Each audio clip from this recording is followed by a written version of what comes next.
Everyone, welcome to JRF Adda. Very very good morning to all of you. आप सभी लोग जानते हैं अच्छे से कि हमारा यूजीसी नेट एग्जामिनेशन जून 2026 जो है उसे खत्म हुए लगभग अब 10 दिन हो गए हैं, 10 दिन से ज्यादा ही हो गए हैं। और कुछ सब्जेक्ट्स के अंदर जो है वो हेरफेर हुई है, कुछ सब्जेक्ट्स को लेकर अभी थोड़ी सी कंट्रोवर्सी जो है वो अक्रॉस दी कैटेगरी चल रही है। बट स्टिल ज्यादातर एस्पिरेंट्स जो है उनके मन में एक ही सवाल है। मैं अभी रात को सारे कमेंट सेक्शंस में देख रही थी, तो चाहे जीरो टू जेआरएफ हो, चाहे बिट्स हो, चाहे आप लोगों का जेआरएफ अड्डा वाला चैनल हो, सबके कमेंट्स के अंदर एक कॉमन सवाल है जो आपके और मेरे मन में होने वाला है कि आंसर कीज जो है वो कब आप लोगों की रिलीज होगी। अब ये जो वीडियो है ये मैं बना रही हूँ आप लोगों के लिए, देखो 13 जुलाई को है ना। आज 13 तारीख ऑलरेडी हो गई है और लगभग हमारे पास में 10 से 12 दिन हमारे एग्जामिनेशन को कंडक्ट किए हो चुके हैं। और अगर देखा जाए तो आप लोगों की जो प्रोविजनल आंसर की है, उस प्रोविजनल आंसर की का क्या एक्सपेक्टेशन है, मेरा क्या प्रेडिक्शन है, हो सकता है वो सही हो सकता है गलत हो, बट प्रेडिक्शन है। मुझे ऐसा लगता है कि कब आएगी वो रिजल्ट का प्रेडिक्शन। रिजल्ट के अलावा क्या हमारे सब्जेक्ट्स कुछ ऐसे होंगे जिनके अंदर कुछ और हो सकता है। बहुत सारे बच्चे री एग्जामिनेशन के बारे में सोच रहे हैं, बहुत सारे बच्चे वेट कर रहे हैं कि प्रोविजनल आंसर की आने के बाद में जो है वो कोई डिसीजन पर आएंगे। और साथ ही साथ दिसंबर 2026 के बारे में भी हम लोग यहाँ पर डिस्कस करेंगे, क्योंकि आपको पता है कि एनटीए को लेकर जो है वो बहुत ज्यादा नेगेटिविटी अक्रॉस दिस कैटेगरी अभी आ गई है। तो क्या एनटीए कंडक्ट करेगा भी या नहीं करेगा इस एग्जाम को, इसके बारे में भी इस वीडियो में छोटा सा वीडियो मैं डिस्कस करने वाली हूँ। ये सारे पॉइंट्स क्लियर कर लो ताकि आप लोग आगे के ऊपर फोकस कर सको। मैं बार बार आपको हमेशा बोलती हूँ, जो पास्ट में हो चुका है उसे आप कंट्रोल नहीं कर सकते, बट जो फ्यूचर में होने वाला है उसे आप कंट्रोल कर सकते हो इन लिविंग योर प्रेजेंट, है ना। अगर आप सभी लोगों को मेरे साथ में पढ़ के या मेरी आइडियोलॉजी समझ में आती है, जेआरएफ अड्डा के साथ में आपको दिखता है कि यस ये लोग रिजल्ट्स पे फोकस कर रहे हैं, सिलेक्शन पे काम कर रहे हैं, पढ़ाने के ऊपर फोकस है, और जो आपकी अलग अलग चीजें हो सकती है सिलेबस है उस पर फोकस कर रहे हैं, तो आप लोगों के लिए जेआरएफ अड्डा के ऊपर नया बैच स्टार्ट हो चुका है। कंप्लीट पेपर 1 आप लोगों को यहाँ पर पढ़ाया जाता है, और पेपर 1 के साथ साथ आप सभी लोगों के लिए ये सारे सब्जेक्ट्स के ऊपर ऑलरेडी जेआरएफ अड्डा एप्लीकेशन पे नया कोर्स स्टार्ट हो गया है। मेरा नया बैच 20 तारीख से शुरू होने वाला है, इस 20 जुलाई से, मंडे से। तो अगर आप सभी लोग मेरे बैच को ज्वाइन करना चाहते हो कंप्यूटर साइंस के लिए और पेपर 1 के लिए, तो आप सभी लोग जो है वो एडमिशन ले सकते हो।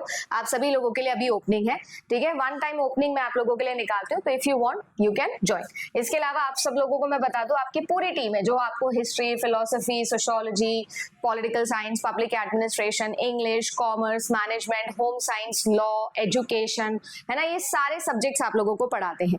हम ऑफलाइन भी आप लोगों को प्रोवाइड करते हैं बैच। ऑफलाइन बैच जो है वो आप लोगों के लिए जयपुर में चलता है, हमारे सेंटर के ऊपर 3 दिन का डेमो फ्री होता है। इस बैच को भी आप लोग ज्वाइन कर सकते हो। अब सबसे पहला सवाल जो है वो है आप लोगों की आंसर की का। अगर आप पिछले 5 साल का ट्रेंड देखोगे तो आप लोगों की जो आंसर की है ना, उसका सिमिलर पैटर्न रहा है कि 2 हफ्ते के अंदर, 2 वीक के अंदर अंदर जो है वो आप लोगों की आंसर की रिलीज हो जाती है, प्रोविजनल आंसर की। बट आंसर की से मैं हमेशा खफा रहती हूँ, क्योंकि एनटीए आंसर की इसके अंदर, प्रोविजनल आंसर की के अंदर हमेशा बहुत मिस्टेक्स करता है। और इस वक्त जो एनटीए की कंडीशन चल रही है, आप भी अग्री करोगे, अपना ओपिनियन कमेंट सेक्शन में जरूर देना। इस वक्त जो एनटीए की कंडीशन चल रही है ना, आई डोंट थिंक कि वो कोई भी ऐसी सिली मिस्टेक करने के ऊपर काम करेगा। इंग्लिश जैसे सब्जेक्ट्स हो गए, सोशियोलॉजी जैसा सब्जेक्ट हो गया, कॉमर्स जैसा सब्जेक्ट हो गया, सोशियोलॉजी को हटाती हूँ, इंग्लिश हो गया, है ना, आप लोगों का कॉमर्स हो गया, कुछ ऐसे सब्जेक्ट्स बताए जा रहे हैं, आप लोग भी अपना बताना ओपिनियन। उनमें ऐसे कह रहे हैं कि 60 to 70% जो पेपर है वो एज इट इज दिसंबर 2024 का प्रीवियस ईयर क्वेश्चन पेपर आ गया है ना। या अगर देखा जाए तो सोशियोलॉजी का पेपर के साथ बिल्कुल वही हुआ जो इंग्लिश या पॉलिटिकल साइंस के सब्जेक्ट्स के साथ में होता था, कि बिल्कुल ही आउट ऑफ द बॉक्स आ गया, राइटर्स के नाम ही चेंज कर दिए, इतनी स्पेलिंग मिस्टेक्स, सिली मिस्टेक्स की गई है। तो मुझे नहीं लगता है कि आंसर की को रिलीज करने में या आंसर्स को बताने के अंदर एंटी सिली मिस्टेक के बारे में तो बिल्कुल भी सोचने वाला है, इसीलिए वो अपना प्रॉपर टाइम ले रहा है। बट मुझे ऐसा लगता है कि 15 जुलाई के आसपास कभी भी आप लोगों का जो है वो आंसर की रिलीज हो सकता है। जैसे ये रिलीज होगा, इसके विद इन 8 डेज आप सभी लोगों का जो रिजल्ट है वो भी रिलीज हो चुका होगा, और आपके सामने आपका जून 2026 का वर्डिक्ट आपके सामने होगा, ऐसा मेरा प्रेडिक्शन है। ठीक है, आज 13 तारीख है, मैं मानती हूं कि आने वाले इस वीक के अंदर अंदर, आज मंडे है, इस वीक के अंदर अंदर you will have a clear position कि आप लोगों का जून 2026 में क्या होने वाला है। रिजल्ट्स के बारे में भी मैंने बात करी, बट सबसे इंपॉर्टेंट चीज ये आ जाती है कि आप सभी लोगों को अब ये भी देखना होगा कि दिसंबर 2026 की साइकिल जो है वो हमारे लिए बहुत इंपॉर्टेंट है। क्यों? इससे पहले आप लोगों के ज्यादातर set examination, teacher associate examination या टीचर असिस्टेंट एग्जामिनेशन और साथ ही साथ बहुत सारे स्टेट्स के अंदर असिस्टेंट प्रोफेसर के एग्जामिनेशन स्टेटेड है ना। इसके अलावा अगर मैं बात करूं तो ये सारे एग्जाम, मैंने अभी आपको कुछ दिनों पहले एक वीडियो बनाया था जिसमें बताया था 15 से ज्यादा जॉब्स जो आपको इस सिंपल सिलेबस से मिलती है, इस सिलेबस से, यूजीसी नेट के सिलेबस से, वो बताया था मैंने आपको। तो उसमें भी मैंने आपको ये चीज बताई थी कौन कौन से set examination, assistant professor examination अभी निकले हुए। इनफैक्ट 15 जुलाई तक आप फॉर्म भी फिल कर सकते हो, वो वीडियो जाकर देखना, चैनल के ऊपर ही है। तो इससे आप लोगों की दिसंबर शिफ्ट जो है वो बहुत ज्यादा और इंपॉर्टेंट हो जाती है। क्यों? ऐसा नहीं कि आपने अभी असिस्टेंट प्रोफेसर का एग्जाम फॉर्म फिल किया है तो आपके पास में नेट का सर्टिफिकेट होना चाहिए, नहीं, आपके इंटरव्यू के समय पर आपके पास नेट का सर्टिफिकेट होना चाहिए। ज्यादातर केसेस में यही होता है, कुछ स्टेट्स अलग से मांग सकते हैं बट ज्यादातर ऐसा ही होता है। तो अब ये जो साइकिल है ना ये बहुत इंपॉर्टेंट है। तो क्या एनटीए हमारे लिए एग्जाम करेगा? तो मेरे हिसाब से फिलहाल 2026 के अंदर चांसेस नहीं है कि एनटीए को आप रिप्लेस कर दोगे। क्यों? एक साल, ये हमारा लॉ कहता है कि एक साल 12 महीने के अंदर अंदर आप कोई भी ऐसा बड़ा चेंज किसी भी नेशनल लेवल कॉम्पिटिटिव एग्जाम में नहीं कर सकते।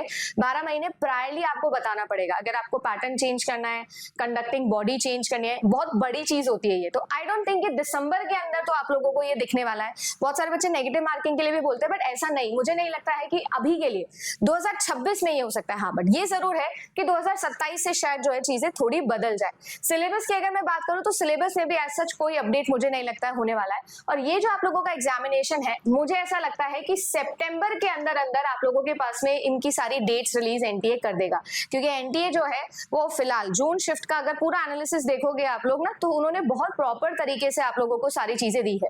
टाइम पर उन्होंने अपडेट दिया एग्जाम डेट का, जिस दिन बोला उसी दिन एग्जाम किया, एक दिन भी आगे नहीं किया, है ना। एडमिट कार्ड्स टाइम पे निकाले। इस बार इन्होंने ये सारे मिस्टेक्स नहीं करी है, टेक्निकल इश्यूज कोई नहीं आए हैं, है ना। एक जगह पर चेंज हुआ था बस, जो एग्जामिनेशन 5 जुलाई को इन्होंने दोबारा कंडक्ट करवाया, वो पर्टिकुलर एक सेंटर के ऊपर करवाया।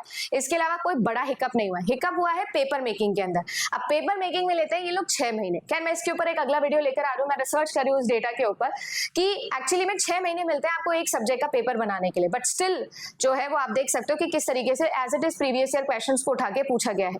पर आपको क्या लगता है? आप अपना ओपिनियन कमेंट सेक्शन में देना कि प्रीवियस ईयर क्वेश्चन 60 to 70% अगर पेपर में आ जाते हैं तो क्या ये सही है या गलत है? अपना ओपिनियन आप बताना, है ना। हम लोग डिस्कशन कर रहे हैं, ब्रेनस्टॉर्मिंग कर रहे हैं। क्योंकि मेरा ओपिनियन ये है कि आई डोंट थिंक ऐसा जिसमें कोई बहुत बड़ी प्रॉब्लम है। थोड़ा सा आंसर की आएगी ना, क्वेश्चंस के फ्रेमिंग एक बार हम देखेंगे कि क्या वाकई में एज इट इज सेम है या ऑप्शंस में कुछ हेर बदल हुआ है, क्या हुआ है, वो तो आंसर के आने के बाद ही हमें पता चलेगा। पर आप अपना ओपिनियन देना, आपको क्या लगता है कि ये सही है या गलत है। फिलहाल के लिए मैं बस आपको इतना बोलूंगी कि अगर आप सभी लोग वेट कर रहे हो तो वेट करने से बेटर है या तो किसी सेट एग्जामिनेशन या तो किसी एपी एग्जामिनेशन या फिर दिसंबर 2026 की तैयारी आप स्टार्ट कर सकते हो। या फिर सबसे इंपॉर्टेंट चीज, if you are confident enough कि ये पेपर आपका बहुत अच्छा हुआ है, start making your research proposal. क्योंकि ये चीज जो है ये शायद 95% बच्चा नहीं करता है और इसीलिए पीएचडी में एडमिशन नहीं ले पाता है। अगर आपने अपने सिलेक्शन के 1 साल के अंदर अंदर पीएचडी में एडमिशन नहीं लिया ना, तो आपका ये डिले होता ही जाता है। क्या विचार है इसके बारे में, या कोई बच्चा ऐसा है जिसका ऐसा हो रहा है तो बताना कि मैं सही बोल रही हूँ या गलत बोल रही हूँ। फिलहाल के लिए बस इतना ही। आप सभी लोगों के लिए रेगुलर क्लासेस ऑन जेआरएफ अड्डा पेपर 1 की फ्री क्लासेस, कंप्यूटर साइंस की फ्री क्लासेस यहाँ पर तो लाऊंगी। साथ ही साथ मैं आप लोगों के लिए 0 to JRF और बिट्स एंड बाइट्स, ये 2 चैनल बनाई थी, पेपर 1 और कंप्यूटर साइंस का, फॉलो कर सकते हो। यूनिट वाइज इंपॉर्टेंट टॉपिक्स और प्रीवियस ईयर क्वेश्चंस जो है उनके सारे की सारी स्ट्रेटेजीज एंड वीडियोस लेकर मैं आने वाली हूँ। तो चैनल को सब्सक्राइब नहीं किया तो कर लेना। बाकी 20 तारीख से नया बैच स्टार्ट कर रही हूँ मेरा, तो if you want to join तो जेआरएफ अड्डा एप्लीकेशन पर आप अभी जा सकते हो। Good luck.